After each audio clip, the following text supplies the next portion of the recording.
حضرت ابو بکر صدیق رضی اللہ تعالیٰ عنہ یہ پہلے خلیفہ راشد ہیں۔ آپ کا پورا نام ابو بکر صدیق عبداللہ بن ابو قحافہ تیمی اور قریشی آپ کے یہ لقب ہیں۔ قبیلہ بنو تمیم سے، اس لیے تیمی کہتے ہیں، قریش سے تھے قریشی کہتے ہیں۔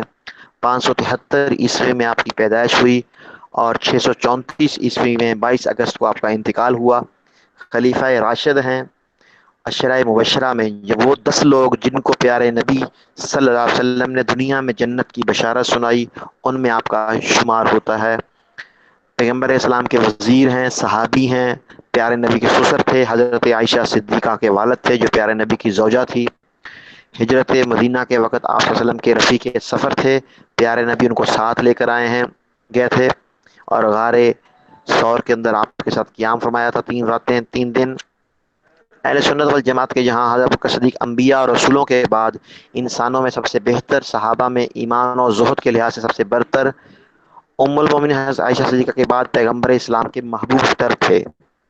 عموماً کی کنیت ابو بکر کے ساتھ صدیق کا لقب لگایا جاتا ہے کہ ہر موقع پر انہوں نے پیارے محبوب کی تصدیق تائید کی تو آپ کو صدیق کا لقب ملا ہے۔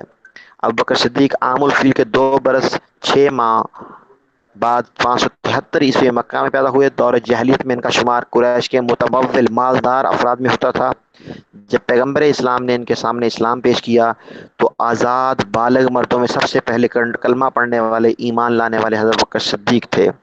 قبول اسلام کے بعد 13 برس تک مکہ میں گزارے، جو سخت مصیبتوں اور تکلیفوں میں گزارے، اور پیارے نبی صلی اللہ علیہ وسلم کا خوب انہوں نے ساتھ دیا۔ بعد ازاں پیغمبر اسلام کی رفاقت میں مکہ سے یثرب یعنی مدینہ المنورہ، یثرب پرانا نام ہے، مدینہ المنورہ کی طرف ہجرت کی۔ یثرب کا معنی بیماریوں کا گھر، جب پیارے محبوب وہاں گئے تو وہ مدینہ المنورہ بن گیا۔ غزوہ بدر اور دیگر تمام غزوات میں پیارے نبی کے ہم رکاب رہے، ساتھ دیا۔ جب پیغمبر اسلام محمد صلی اللہ علیہ وسلم بعد الوفات میں گرفتار ہوئے تو آپ نے حضرت بکر صدیق کو حکم دیا کہ مسجد نبوی میں وہ امامت کروائیں۔ اپنی زندگی میں پیارے محبوب انہیں امام بھی بنا گئے۔ 12 ربیع الاول 11 ہجری کو پیغمبر صلی اللہ علیہ وسلم وفات پائی۔ اسی دن مسلمانوں نے ثقیفہ بنو ساعدہ میں باہمی مشورے کے بعد ان کو خلیفہ نامزد کیا۔ منصب خلافت پر متمکن ہونے کے بعد بہت ساری مشکلات کا سامنا کرنا پڑا، لیکن آپ نے ان سب کا دلیری سے مقابلہ کیا۔ منکرین زکوٰۃ آ گئے، ان کا مقابلہ کیا۔ مدعین نبوت آئے، ان کا مقابلہ کیا۔ ہر کسی گروہ کا مقابلہ کیا۔ لشکروں کی روانگی کا مسئلہ تھا، وہ لشکروں کو روانہ کیا اور بہت ساری فتوحات حاصل کی، اور ایک مختصر عرصہ 2 سال 3 ماہ خلافت رہی اور بہت سارے علاقوں کو فتح کیا، اور باہمی مشورے تھے۔ آپ نے اپنا خلیفہ اور جانشین حضرت بکر صدیق نے حضرت عمر فاروق کو بنایا۔ تو حضرت بکر صدیق رضی اللہ عنہ کا اتنا بڑا جو مقام اور اتنا بڑی ہستی ہیں، جن کو اتنا بڑا مقام ملا ان کی قربانیوں کی وجہ سے، دین کے لیے سب کچھ انہوں نے قربان کر دیا۔ حضرت بکر صدیق فرمایا کرتے تھے میری زندگی کی 3 تمنائیں اور خواہشیں ہیں۔ پہلی تمنا یہ ہے آنکھیں میری ہوں، چہرہ پیارے محبوب کا ہو، ہمیشہ دیدار کرتا رہوں، مال میرا ہو، خرچ کرنے والا 2 جہانوں کا شہنشاہ ہو، بیٹی میری ہو اور خاتمہ پیارے نبی صلی اللہ علیہ وسلم کی ہو۔ یہ میری خواہشیں ہیں۔ اپنا مال، اولاد، سب لوگوں نے پیارے نبی کی خدمت میں بھرپور ساتھ دیا۔ اب غار ثور کا واقعہ دیکھ لیں۔ عبداللہ آپ کا بیٹا خبریں لے کر آ رہا ہے، بیٹی اسما کھانا لے کر آ رہی ہے، ہر کوئی آپ کی خدمت کر رہا ہے۔ اسما کی خدمت کی وجہ سے پیارے نبی نے انہیں ذی النطاقین کا لقب دیا ہے۔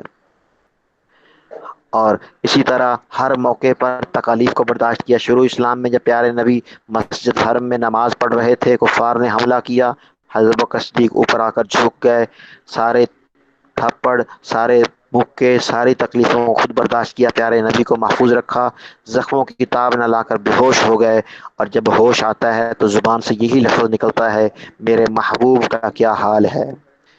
کہا اس وقت تک جب تک آپ کو صحیح سالم نہ دیکھ لوں، نہ پانی پیوں گا، نہ دوائی کھاؤں گا۔ گھر والوں نے بہت کچھ کہا کہ انہی کی وجہ سے تکلیف آئی ہے، لیکن آپ کی محبت یہ تھی کہ آپ صلی اللہ علیہ وسلم کا ہی ذکر کر رہے تھے۔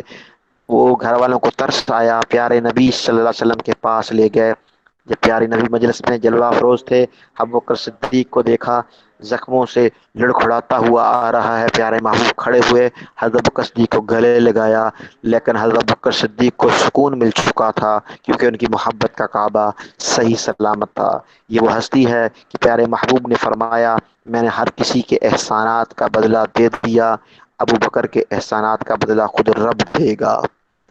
یہ وہ ہستی ہے، عظمت والی اور شان والی ہستی ہے کہ پیارے نبی نے غزوہ تبوک کے موقع پر فرمایا جتنا جس سے ہو سکے اسلام کی مدد کے لیے گھر سے مال و دولت لے کر آئے، تو ہر کوئی لے کر آیا، لیکن ابو بکر صدیق پورا گھر لے آیا، صرف اللہ اللہ کے نبی کا نام چھوڑا ہے۔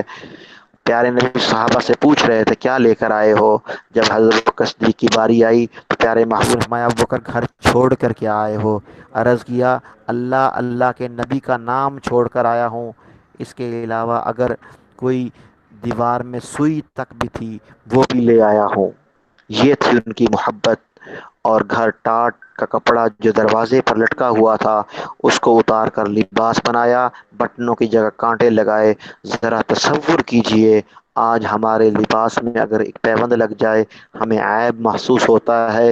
یہ وہ ہستی ہے جو پیغمبر کی سب سے محبوب ہستی ہے، نبیوں کے بعد جس کا مقام ہے، آج ٹاٹ کا لباس پہنا ہوا ہے، بٹن نہیں کانٹے لگائے ہوئے ہیں، اتنے میں جبرائیل السلام آتے ہیں اور ٹاٹ کا لباس پہنا ہوا ہوتا ہے۔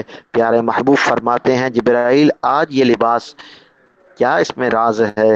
عرض کرتے ہیں میں نے اکیلے نے نہیں، آسمان پر جتنے فرشتے ہیں سب نے ٹاٹ کا لباس پہنا ہوا ہے، کیونکہ آپ کے دیوانے نے سب کچھ قربان کر کے ٹاٹ کا لباس پہن لیا۔ آج رب کو یہ ادا اتنی پسند آئی، سب فرشتوں کو حکم دیا ہے کہ وہی ابوبکر جیسا لباس پہن لیں، اور رب نے آپ کو اور آپ کے ابوبکر کو سلام کہا ہے۔ ایک دفعہ آسمان پر ستارے چمک رہے تھے، حضرت عائشہ جلوہ افروز تھی، پیارے محبوب نے فرمایا عائشہ اتنی نیکیاں کس کی ہوں گی؟ حضرت عائشہ نے عرض کیا میرے والد کی ہوں گی۔ پیارے محبوب نے فرمایا نہیں، اتنی نیکیاں حضرت عمر فاروق رضی اللہ عنہ کی ہیں۔ تو حضرت عائشہ پریشان ہوئی، پیارے محبوب نے فرمایا تیرے والد ابوبکر کی تو ایک رات جو غار ہیرا غار ثور میں گزاری تھی اس کی نیکیاں اس سے زیادہ ہیں۔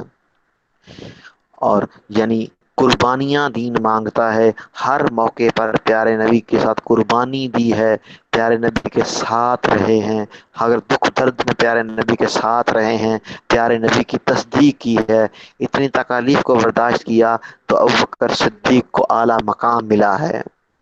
ثانی اثنین اذ ہما فی الغار کی صورت میں حضرت بکر صدیق کا ذکر ہمیں قرآن میں ملتا ہے، کہیں ملتا ہے وہ سچ بولا، اس نے تقوی اختیار کیا کا ذکر ملتا ہے، یہ متقی انسان تھے، عشرہ مبشرہ میں تھے، اتنا مقام ملا ہے ان کی قربانیوں کے عوض کہ ہر موقع پر پیارے محبوب کا ساتھ دیا ہے، ہر دکھ درد کی گھڑی میں پیارے نبی کی اطاعت کی ہے، پیارے نبی کے احکامات کو ترجیح دی ہے، اور یہی نظام خلافت میں اپنایا ہے۔ بلکہ خلافت میں ایک موقع پر کچھ لوگوں نے زکوٰۃ دینے سے انکار کیا تو حضرت بکر صدیق نے فرمایا جو شخص پیارے محبوب کے زمانے میں ایک رسی بھی زکوٰۃ میں دیتا تھا آج نہیں دے گا تو ابوبکر اس سے جہاد کرے گا۔